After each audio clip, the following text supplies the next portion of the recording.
Bonjour et bienvenue pour la séquence 9, les fractions. Tout d'abord, donc les différents partages de l'unité. Donc pour écrire un partage, on utilise souvent une fraction. Par exemple ici, avec le disque que l'on a, qui est partagé en 4 secteurs de même dimension, la partie grisée, elle va représenter les 3/4 du disque. Si je regarde maintenant le rectangle ABDC qu'on a ici, qui est partagé en 5 rectangles de même dimension, la partie grisée, elle va représenter les 2/5 du rectangle ABDC. Et enfin, quand je regarde le segment CD et le segment AB, donc le segment AB il est partagé en 5 parties de même taille, et il faut 6 de ces 5 parties pour obtenir le segment CD. Donc le segment CD, il représente 6/5 du segment AB. Des fractions au quotient. Donc on appelle fraction le quotient de deux nombres entiers. Si donc je considère deux nombres A et B, avec B différent de 0, A sur B, c'est ce qu'on appelle le quotient de A par B. Dans la fraction A sur B, ce qu'on a en haut, c'est ce qu'on appelle le numérateur, et le B qu'on a en bas, c'est ce qu'on appelle le dénominateur.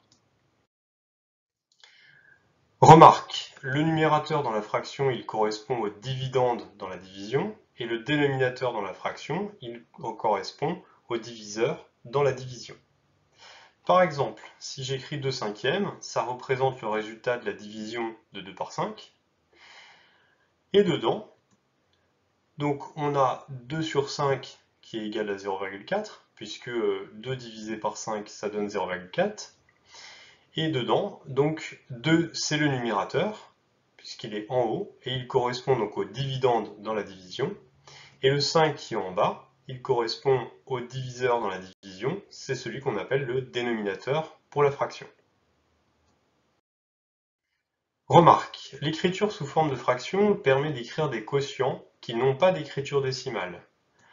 Par exemple, le quotient de 1 par 3 ne possède pas d'écriture décimale. Si on cherche à diviser 1 par 3, on obtiendra 0,3333, etc.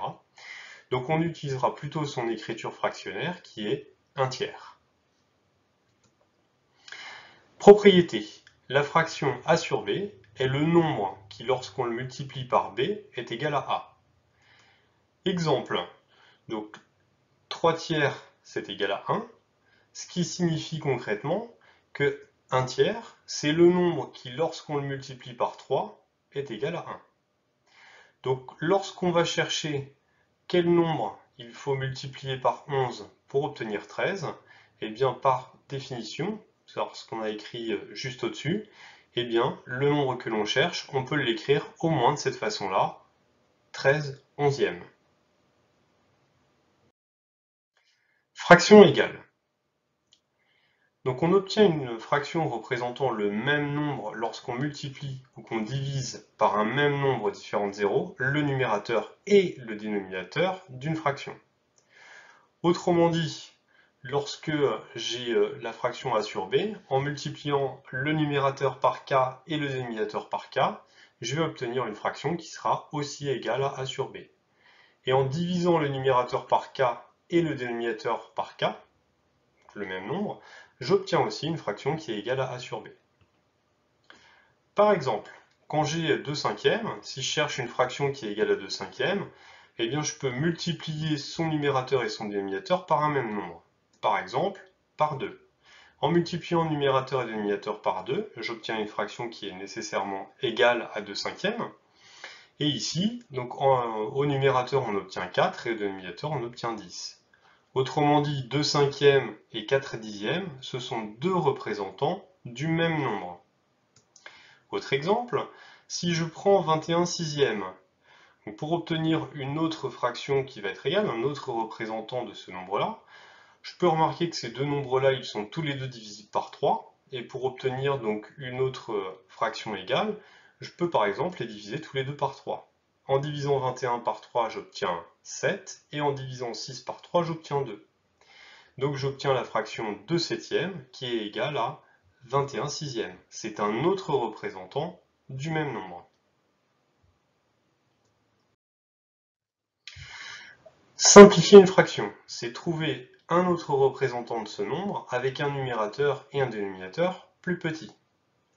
Par exemple, si je regarde 35 42e, ce que je peux remarquer en regardant ces deux nombres-là, c'est que tous les deux sont dans la table de 7.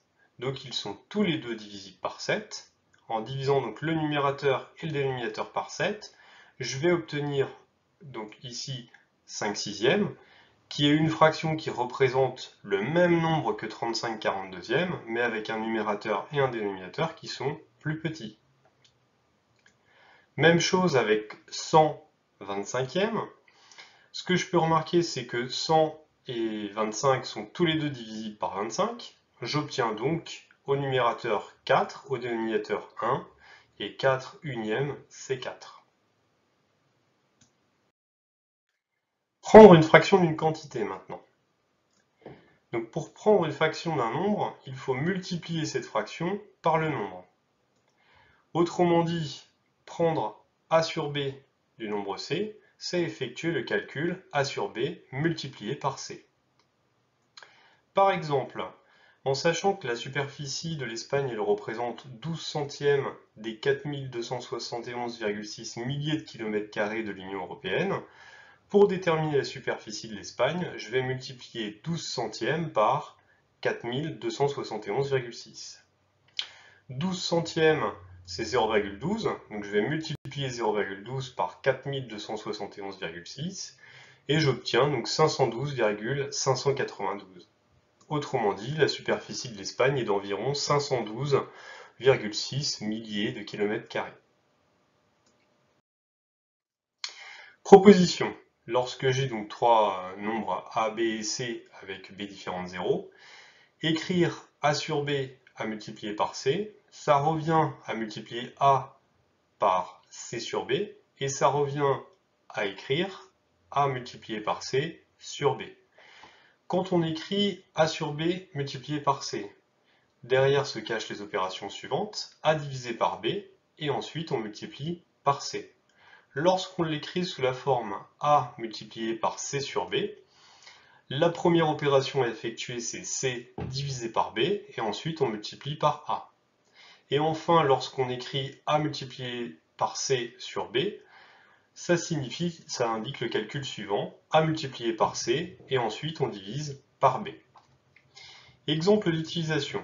Donc on nous dit que Jordan a mangé les 2/3 d'une tablette de chocolat, donc qui contient 18 carreaux de chocolat. Et pour déterminer le nombre de carreaux que Jordan a mangé, donc on va multiplier les 2/3 par 18. C'est le sens de prendre les 2/3 de 18. C'est-à-dire, normalement, on est censé commencer, comme c'est indiqué ici, par diviser donc 2 par 3, et ensuite multiplier le résultat par 18. Malheureusement, le quotient de 2 par 3 n'a pas d'écriture décimale, donc on ne va pas pouvoir utiliser cette forme-là. C'est pas grave, alors on peut essayer avec la forme suivante, on multiplierait 2 par 18 sur 3, c'est possible, et on peut également effectuer un autre calcul qui est celui-ci, commencer par multiplier 2 par 18 et ensuite diviser par 3.